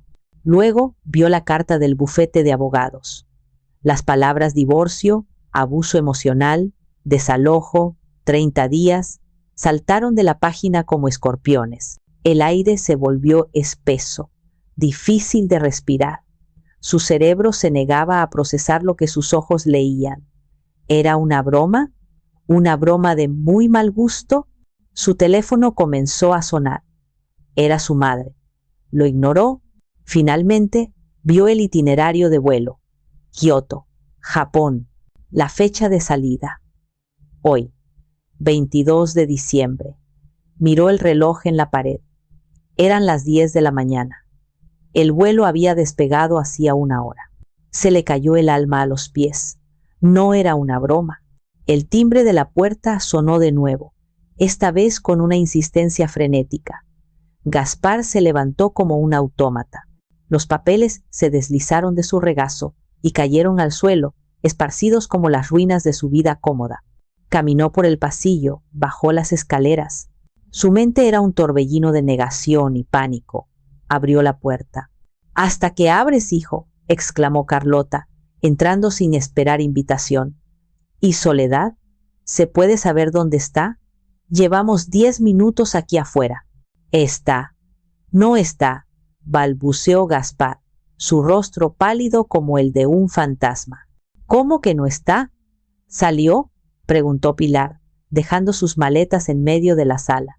«Pues qué mala anfitriona, irse justo cuando llegamos». Gaspar no respondió. Se quedó mirando el espacio vacío, la casa silenciosa y ordenada, la mesa del comedor impecablemente puesta para una cena que nunca sucedería.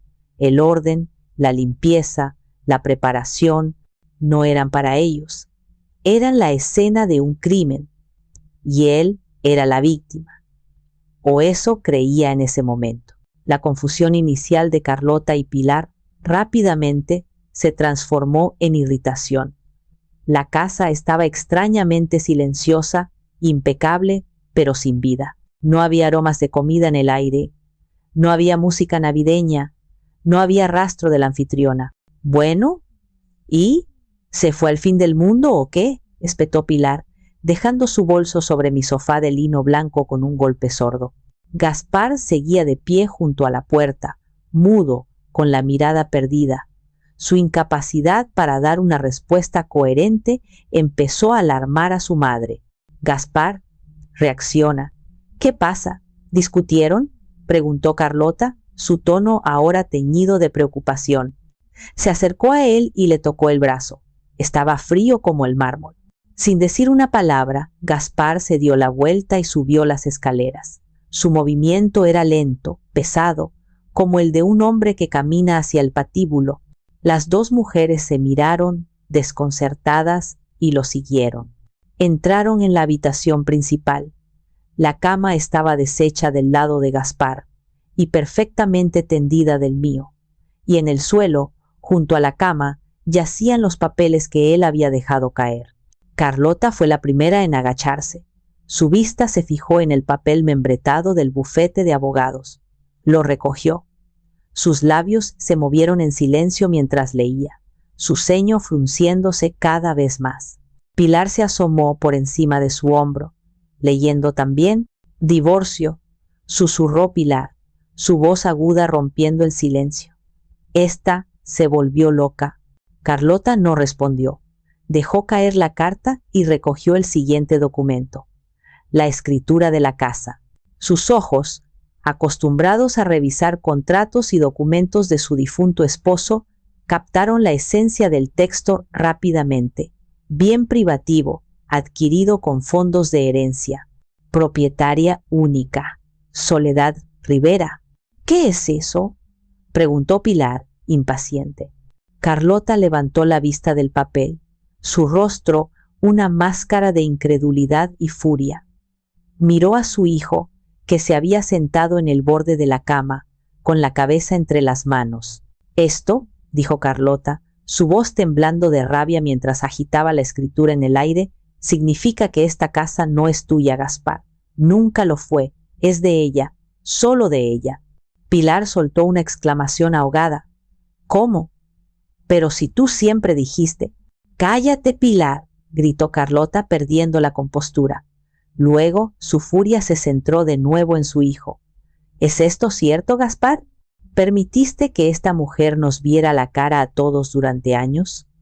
¿Vivías en su casa como un arrimado? La palabra arrimado pareció sacar a Gaspar de su estupor. Levantó la cabeza, sus ojos rojos y desorbitados. No es así, era nuestra casa. Yo pensé que era nuestra casa. Pues aquí dice que no, replicó Carlota, arrojando el papel al suelo. Y aquí, dijo, recogiendo la carta del abogado, dice que te está echando. A ti, a su esposo, te está echando a la calle. En ese momento, el timbre sonó de nuevo. Eran el primo Raúl y su familia, llegando desde Querétaro. El pánico se apoderó de Gaspar. No abras, le siseó a su tía, pero era tarde. Desde abajo se escuchó la voz de otro familiar que ya había entrado.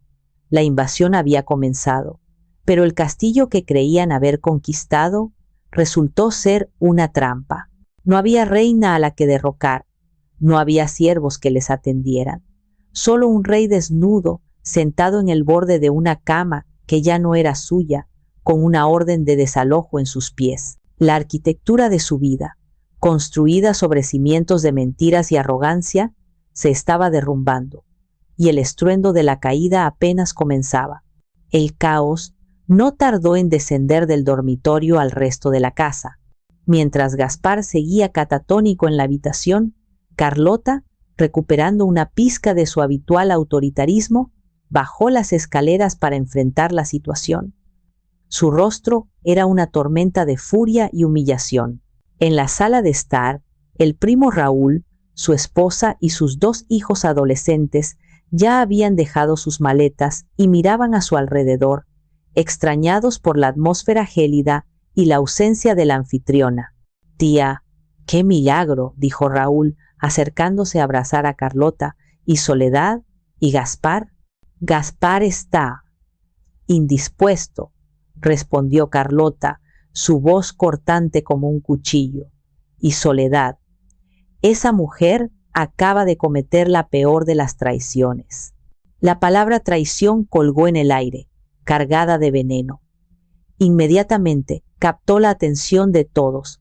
Pilar, que había bajado detrás de su hermana, no pudo contenerse. «Se fue, la muy», empezó a decir, pero una mirada fulminante de Carlota la silenció. «¿Cómo que se fue?», preguntó la esposa de Raúl, confundida. Carlota respiró hondo, tratando de controlar la narrativa, de pintar la situación de una manera que la hiciera a ella y a su hijo las víctimas. «Esa mujer, malagradecida, después de todo lo que hemos hecho por ella, ha decidido abandonar a mi hijo. Se fue de viaje, a Japón, nada menos, y nos ha dejado a todos plantados». Un murmullo de incredulidad recorrió el pequeño grupo. Japón, en Navidad. Sonaba tan absurdo, tan egoísta, que la simpatía inicial se inclinó inmediatamente hacia Carlota. «No puede ser», exclamó la esposa de Raúl. «¿Pero por qué haría algo así?» «Porque es una arribista, una interesada», sentenció Carlota, su voz ganando fuerza con cada mentira. «Siempre lo supe. Usó a mi hijo, usó a nuestra familia. Y ahora que se siente segura, nos da una patada». En ese momento, Gaspar bajó las escaleras. Llevaba los papeles en la mano, su rostro era el de un hombre derrotado. El ver a sus familiares allí, mirándolo con una mezcla de lástima y curiosidad morbosa, fue la última gota. «No es solo eso, mamá», dijo, su voz ronca. «Es peor». Extendió los documentos sobre la mesa de centro de cristal que yo había elegido con tanto cuidado. Nos corrió, dijo, sin rodeos. «La casa es suya, solo suya, y nos dio 30 días para irnos». El silencio que siguió fue absoluto, tan profundo que se podía escuchar el zumbido del refrigerador desde la cocina. Raúl se inclinó y leyó los papeles. Su rostro palideció. «No puede ser legal», murmuró. «Oh, es perfectamente legal», dijo una nueva voz desde la puerta. Era Rebeca. Estaba de pie en el umbral, vestida con un traje sastre impecable, sosteniendo un maletín. Su presencia irradiaba una autoridad helada. Buenos días. Soy Rebeca Cárdenas, la abogada de la señora Soledad Rivera.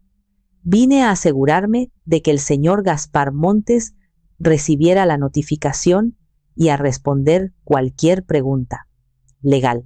La aparición de Rebeca, mi aliada, mi generala, fue un golpe de genio que yo misma había planeado con ella. Sabía que intentarían minimizar la situación, que intentarían manipular los hechos. La presencia de una abogada lo hacía todo innegable, oficial. Carlota se giró para enfrentarla, sus ojos lanzando chispas. ¿Usted es cómplice de esta bajeza? Yo soy la representante legal de mi clienta, quien está ejerciendo sus derechos de propiedad, respondió Rebeca con calma. Mi única recomendación para ustedes es que contraten a su propio abogado y que empiecen a hacer planes de mudanza. El timbre sonó de nuevo, y de nuevo. Más parientes llegaban, sonrientes, listos para la fiesta, solo para entrar en una escena que parecía sacada de una tragedia griega. La verdad, como una onda expansiva, se extendió por la casa, de grupo en grupo, en susurros de incredulidad y pánico. La gran reunión familiar de Navidad se había convertido en el velorio público de la vida de Gaspar, y todos ellos eran testigos. La casa, diseñada para ser un remanso de paz, se transformó en el epicentro de un huracán de emociones. La llegada de Rebeca había solidificado la catástrofe, eliminando cualquier esperanza de que fuera un malentendido o una elaborada broma. La realidad era dura, legal e ineludible. Los familiares que seguían llegando se encontraban con una escena surrealista. En lugar de una anfitriona sonriente, ofreciéndoles una bebida, se topaban con un grupo de rostros pálidos, con doña Carlota sentada rígidamente en el sofá, como una reina destronada, y con Gaspar deambulando por la sala, pasando de la furia impotente a la desesperación. «Voy a demandarla, la voy a destruir», gritaba Gaspar en un momento, agitando los puños al aire. Al siguiente se desplomaba en un sillón, murmurando: «¿Pero por qué? ¿Por qué me hizo esto?». Los monos voladores, como Rebeca y yo llamábamos a los parientes más leales a Carlota, comenzaron su trabajo.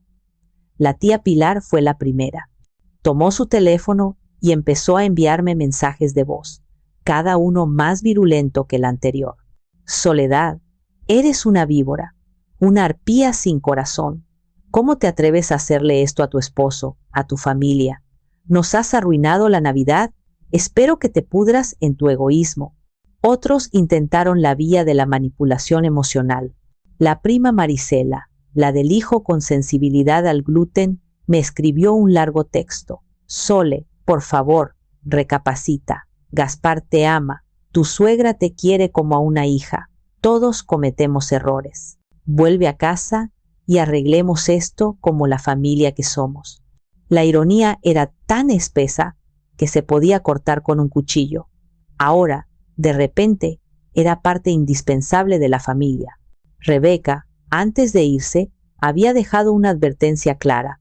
Cualquier intento de contactar a mi clienta directamente, especialmente con amenazas o acoso, será documentado y podría tener consecuencias legales. Eso frenó a algunos, pero no a todos. El caos logístico se sumó al emocional. Había 30 personas, muchas con maletas para quedarse varios días, en una casa cuyo dueño legal les había dado un ultimátum. ¿Qué hacían? ¿Se quedaban? ¿Se iban? Empezaron las discusiones entre ellos. Algunos culpaban a Gaspar por ser tan ciego, otros a Carlota por presionar demasiado. La fachada de unidad familiar se desintegró en minutos. En medio de todo, el teléfono de la casa no paraba de sonar. Eran más familiares, llamando para confirmar la hora de la cena, para pedir la dirección. Gaspar finalmente arrancó el cable del teléfono de la pared con un grito de frustración. La comida que yo había comprado, el pavo descongelándose en el fregadero, las verduras frescas en el refrigerador, se convirtieron en un recordatorio silencioso y burlón de la fiesta que nunca sería. Nadie sabía cocinar a esa escala. Nadie quería tomar la responsabilidad. Se miraban unos a otros, esperando que alguien más solucionara el desastre. Por primera vez en sus vidas, la familia de Gaspar se vio obligada a enfrentar un problema sin que yo estuviera allí para resolverlo. Y el resultado fue un caos absoluto. La perfecta maquinaria de explotación se había quedado sin su motor principal y todas las piezas comenzaron a chocar entre sí. Estaban atrapados en la hermosa jaula dorada, pero ahora, sin la guardiana que los alimentaba, la jaula se sentía muy fría. A 11,000 kilómetros de distancia, yo estaba sentada en la habitación de un ryokan tradicional en Kioto. Afuera, una fina capa de nieve cubría los tejados del templo vecino y el jardín de rocas. El único sonido era el suave murmullo del viento entre los bambúes. El silencio era tan profundo, tan puro, que casi podía sentirlo físicamente, limpiando el ruido de 20 años de mi alma. Había apagado mi teléfono principal al subir al avión, pero tenía un segundo teléfono, uno pequeño y prepagado que había comprado para el viaje, con un número que nadie conocía, excepto Rebeca. Después de instalarme, lo encendí. Tenía un solo mensaje de ella. Misión cumplida. La bomba ha estallado. Disfruta de la paz. Te lo mereces. Sonreí. Me preparé un té verde y me senté junto a la ventana, observando la nieve caer. No sentía ni una pizca de culpa. No sentía remordimiento. Sentía una serenidad que nunca antes había experimentado. Sabía que en ese preciso momento, mi casa en México era un hervidero de pánico y recriminaciones. Podía imaginarme sus rostros, sus gritos, su incredulidad. Pero esas imágenes no me perturbaban. Se sentían lejanas, como escenas de una película que ya no me interesaba ver. Después de un rato, tomé mi teléfono personal, el que había estado apagado. Lo encendí, pero solo activé el Wi-Fi, no los datos móviles ni las llamadas. Quería hacer una última cosa. Abrí una de mis redes sociales, una cuenta privada que usaba muy poco, principalmente para seguir a otros arquitectos y diseñadores. Sabía que al menos una de las sobrinas de Gaspar, la más chismosa, me seguía. Era mi canal de comunicación no directo. Elegí una sola foto que había tomado esa tarde. Un primer plano de mis manos sosteniendo una taza de té de cerámica, con la ventana y el jardín nevado desenfocados al fondo. Era una imagen de calma, de calidez, de introspección, y escribí un texto corto, en español. No era un mensaje para ellos, sino para mí, pero sabía que ellos lo leerían y lo interpretarían. Paz al fin. Lo publiqué. Y luego apagué el teléfono de nuevo y lo guardé en el fondo de mi maleta. No necesitaba ver sus reacciones. No necesitaba saber los detalles del caos. Mi mensaje no era una provocación, sino una declaración. Era la última palabra en una conversación que había durado demasiado tiempo. Me puse mi abrigo y salí a caminar por las calles silenciosas de Kioto. La nieve crujía bajo mis botas. Las linternas de papel de las casas antiguas emitían una luz cálida y acogedora. Por primera vez, en mi vida adulta, estaba completamente sola en Navidad. Y nunca me había sentido tan acompañada por mi propia presencia, tan completa, tan libre. La guerra había terminado, y yo había ganado. No derrotándolos a ellos, sino liberándome a mí misma. La publicación de mi foto en redes sociales fue como echar gasolina al fuego. La sobrina chismosa, tal como yo había previsto, vio la imagen y en cuestión de minutos, la captura de pantalla circulaba por todos los teléfonos de la familia Montes. «Mírenla, la descarada», gritó Pilar, mostrando la pantalla de su celular a quien quisiera ver. «Mientras nosotros estamos aquí, viviendo esta pesadilla, ella está tomando té tranquilamente en Japón. Hay que ser muy cínica». La imagen de mi serenidad, contrastada con su propio caos, fue la máxima ofensa. Les robó el papel de víctimas. ¿Cómo podían lamentarse de su situación si la persona que supuestamente los había agredido se veía tan pacífica y justificada? La noche del 22 de diciembre en la casa de la calle de los Fresnos fue un desastre monumental.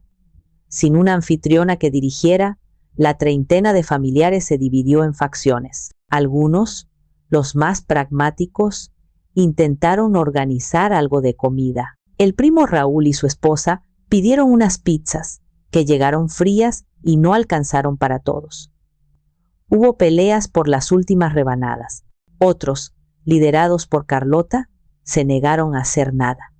«Yo no voy a mover un dedo en esta casa que ya no es de mi hijo», declaró, sentada en el sofá con los brazos cruzados. Su estrategia era la huelga de brazos caídos, esperando quizá que la casa misma se apiadara de ellos y produjera un banquete por arte de magia. Los que habían planeado quedarse a dormir se encontraron en un limbo. ¿Dónde iban a dormir? ¿Quién iba a darles sábanas y toallas? Gaspar, abrumado y humillado, se encerró en la que había sido su habitación, negándose a hablar con nadie. Al día siguiente, el 23, comenzó el éxodo. La familia, enfrentada a la cruda realidad de que no habría fiesta, ni regalos, ni servicio de hotel, comenzó a marcharse. Se fueron enojados, decepcionados, lanzando miradas de reproche a Gaspar y a Carlota. «Nos hiciste venir para nada, primo», le dijo uno de sus sobrinos a Gaspar, a través de la puerta cerrada. «Vaya Navidad nos has dado». La culpa, que al principio se había dirigido unánimemente hacia mí, ahora se estaba fracturando y redirigiendo. Empezaron a cuestionar a Gaspar. ¿Cómo pudo ser tan ingenuo para no saber que la casa no era suya? ¿Cómo pudo ser tan débil para permitir que su esposa lo controlara de esa manera? La ironía de esta última acusación se les escapaba por completo. También culparon a Carlota. «Tú siempre la provocabas, mamá», le espetó uno de sus propios hijos menores. «La tratabas como a una sirvienta. ¿Qué esperabas? ¿Que aguantara para siempre?» Para la noche del 24 de diciembre, la Nochebuena, la casa estaba casi vacía. Solo quedaban Gaspar, Carlota, Pilar y su esposo. Se sentaron en silencio en la enorme sala de estar, rodeados de los restos del motín, cajas de pizza vacías, vasos de plástico usados. El pavo seguía en el fregadero, ahora con un olor ligeramente sospechoso. No hubo cena de Navidad, no hubo brindis, no hubo familia unida, solo 4 personas amargadas, atrapadas en una casa que se sentía ajena y hostil, lamentando la pérdida de un paraíso que nunca se habían dado cuenta que existía solo gracias al trabajo y sacrificio de una mujer. La mujer que en ese mismo momento estaba meditando en el jardín de rocas del templo Ryoanji, encontrando en la simplicidad de la arena y la piedra la paz que ellos nunca conocerían. Habían querido arruinar mi Navidad, pero al final solo habían conseguido destruir la suya. El tiempo tiene una forma maravillosa de tamizar las emociones, dejando solo lo que es verdaderamente importante. 6 meses después de mi viaje a Kioto, estaba sentada en el balcón de mi nuevo apartamento, un penthouse más pequeño que mi antigua casa, pero con una vista espectacular de la ciudad y una luz que inundaba cada rincón. Este lugar no era solo un apartamento, era mi nido, mi fortaleza, mi estudio y mi hogar, todo en uno. La venta de la casa de la calle de los Fresnos se había completado 2 meses antes. Fue un proceso limpio y rápido, manejado enteramente por Rebeca. Fiel a mi palabra y a la ley, le di a Gaspar la mitad de los bienes que habíamos adquirido conjuntamente durante el matrimonio, lo que, una vez deducidas las deudas de sus tarjetas de crédito y sus préstamos personales, no resultó ser una fortuna. La casa, al ser un bien privativo, quedó fuera de la división. El dinero de su venta era mío. Con una parte, compré este apartamento. El resto lo invertí, asegurando mi futuro y mi independencia de una vez por todas. Según me contó Rebeca, quien se mantenía informada a través de la abogada de Gaspar, las consecuencias para él y su madre habían sido devastadoras. Sin mis ingresos para mantener su estilo de vida, Gaspar tuvo que vender su coche de lujo y mudarse con Carlota a un departamento alquilado, mucho más pequeño y oscuro que la casa a la que estaban acostumbrados. La dinámica entre ellos, antes de adoración incondicional por parte de ella y de cómoda dependencia por parte de él, se había vuelto tóxica. Carlota le reprochaba constantemente su debilidad y su fracaso. Gaspar, por su parte, resentía tener que vivir bajo el techo y las reglas de su madre a los 50 años. El niño de oro y su devota admiradora se encontraron con que su relación no podía soportar el peso de la realidad. A mí, intentaron contactarme un par de veces más a través de los abogados. Al principio, con amenazas de una demanda por abandono de hogar, que Rebeca desestimó con una carcajada. Luego, cuando se dieron cuenta de su precaria situación económica, vino una solicitud de pensión compensatoria, argumentando que Gaspar había sacrificado su potencial profesional por nuestro matrimonio. Rebeca la destruyó en los tribunales, presentando mis declaraciones de impuestos de los últimos 20 años junto a las de él. El juez no tardó ni 5 minutos en desestimar el caso. Después de eso, silencio. No supe más de ellos directamente, y no lo necesitaba. Mi vida había dado un giro de 180 grados. Había retomado las riendas de mi firma de arquitectura con una nueva energía y creatividad. Gané un concurso importante para diseñar un centro cultural, un proyecto que me llenaba de pasión. Empecé a viajar, no a lugares caros ni exóticos necesariamente, sino a pequeños pueblos de México, redescubriendo la belleza de mi propio país, llenando mi cuaderno de bocetos con dibujos de iglesias antiguas, mercados coloridos y paisajes impresionantes. También redescubrí la amistad. Organicé cenas en mi nuevo apartamento, pero estas eran diferentes. Eran reuniones íntimas con gente que me quería por quien era, no por lo que podía ofrecerles. Mis amigos venían, cada uno traía un platillo o una botella de vino, y al final de la noche todos ayudábamos a limpiar la cocina entre risas. Era una reciprocidad que yo nunca había conocido con la familia de Gaspar. No salía con nadie, no estaba lista, y quizá nunca lo estaría, pero por primera vez, la idea de estar sola no me asustaba. Al contrario, la saboreaba. La soledad elegida es un lujo, un espacio para crecer, para escucharse a uno mismo, y yo tenía mucho que escuchar después de tantos años de silencio. La transformación más profunda, sin embargo, no fue externa, sino interna. La soledad que se levantaba cada mañana en este nuevo apartamento no era la misma que había vivido en la casa de los Fresnos. Aprendí a decir no. Al principio, la palabra se sentía extraña en mi boca, afilada y peligrosa. Un cliente me pedía un cambio de último minuto que comprometía la integridad del diseño y yo decía, no, eso no es posible, y aquí está el porqué. Un amigo me pedía un favor que no tenía tiempo de hacer, y yo decía, me encantaría, pero no puedo en este momento. Cada no que pronunciaba era un sí para mí misma, para mi tiempo, para mi bienestar. Y el mundo no se acababa. La gente que valía la pena, lo entendía. Empecé a invertir en mí misma. Me inscribí en un taller de cerámica, algo que siempre había querido hacer. La sensación de la arcilla fría y maleable en mis manos era increíblemente terapéutica. Descubrí que tenía un talento oculto para crear formas, para dar vida a la materia inerte. Llené mi apartamento con mis propias creaciones. Tazones imperfectos, jarrones torcidos, pequeñas esculturas abstractas. No eran obras maestras, pero eran mías. También comencé a tomar clases de kintsugi, el arte japonés de reparar cerámica rota con laca espolvoreada de oro. La filosofía detrás de esta técnica me cautivó. En lugar de ocultar las fracturas, el kintsugi las resalta, celebrándolas como parte de la historia del objeto. Las cicatrices se convierten en la parte más hermosa.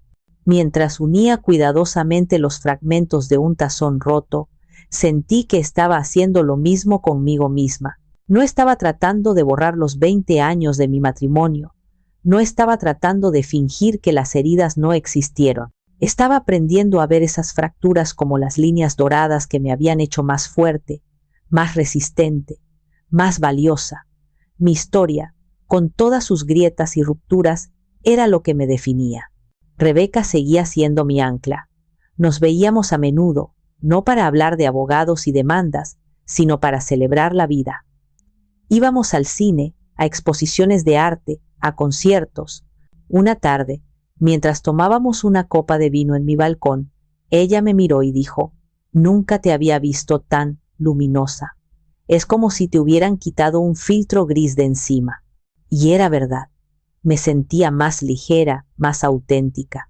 La energía que antes gastaba en complacer, en anticipar las necesidades de los demás, en apagar fuegos emocionales que no eran míos, ahora la invertía en mi trabajo, en mis pasiones, en mi propia felicidad.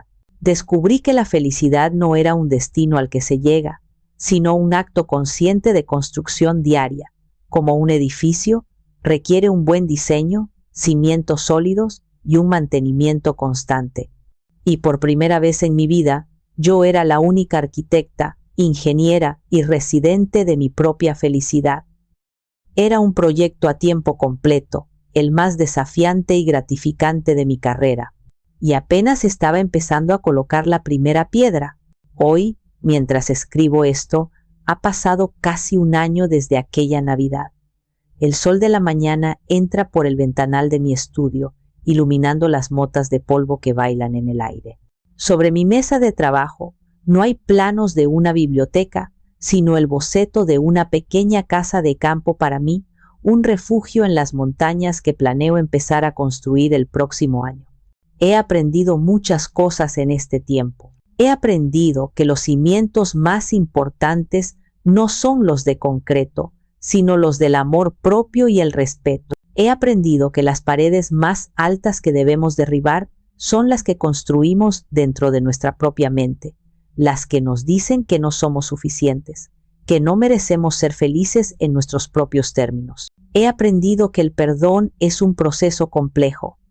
No sé si alguna vez perdonaré a Gaspar o a Carlota, pero he empezado a perdonarme a mí misma. Me perdono por los años de silencio, por las veces que traicioné mi propia intuición, por haber puesto la comodidad de otros por encima de mi propia salud mental. Me perdono porque sé que hice lo mejor que pude con las herramientas que tenía en ese momento. No he vuelto a saber de ellos, no directamente. A veces me llegan rumores a través de conocidos comunes, que Gaspar sigue viviendo con su madre, que ha cambiado de trabajo varias veces, que se queja constantemente de su mala suerte, que le dice a la gente que yo lo abandoné por egoísmo, que me volví loca por el dinero. Algunas personas le creen.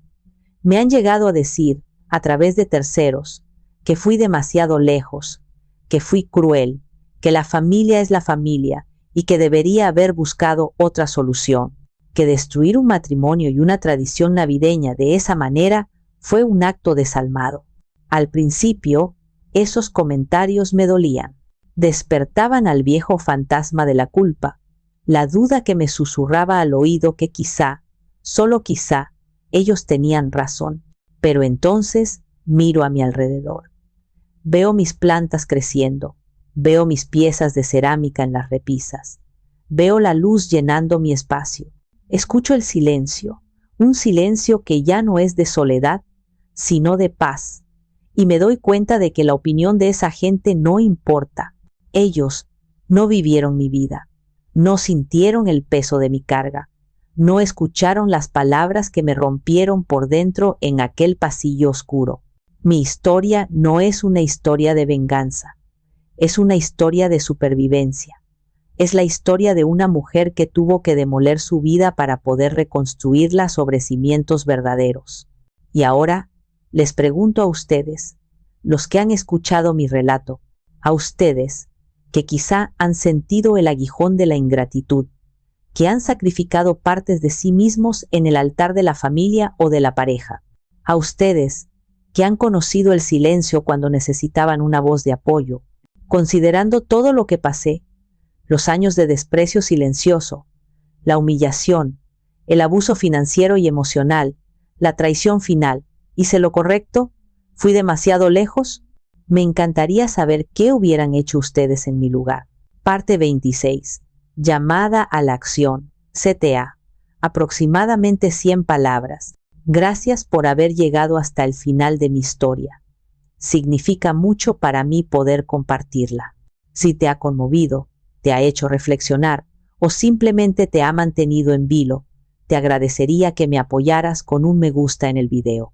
Me interesa muchísimo conocer tu perspectiva, así que por favor, deja tu opinión en la sección de comentarios. ¿Fui una heroína o una villana en esta historia? No hay respuestas correctas o incorrectas, solo tu valioso punto de vista. Y si quieres escuchar más historias de la vida real, sobre relaciones, desafíos y puntos de quiebre, no olvides suscribirte al canal y activar la campanita de notificaciones. Hay muchas más historias esperando ser contadas. Les mando un abrazo enorme y nos vemos en la próxima.